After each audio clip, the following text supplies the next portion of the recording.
Sono Pucciarelli Giuseppe, sono nato a Roma, anche se sono mezzo sardo, e ho 63 anni.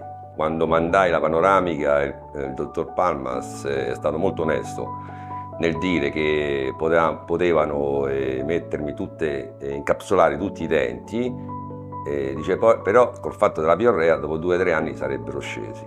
E a quel punto ho deciso di fare tutta la bocca. Per quanto concerne il lavoro, finito spero, senza avere altre preoccupazioni, sono molto contenti, gli amici, mio figlio e mia figlia, molto contenti, mi hanno detto che mi sorridono anche gli occhi, per il fatto che ho questa dentatura da mostrare al mondo, posso dire, non solo agli amici, però la differenza è tanta.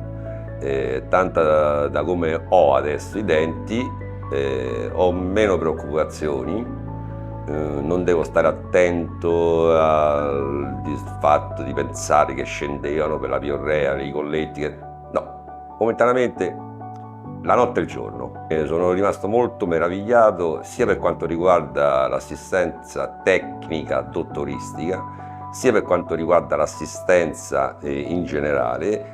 E devo dire anche l'organizzazione per le varie uscite nella città e per avere penso che siano state fatte per avere un rapporto con gli altri pazienti.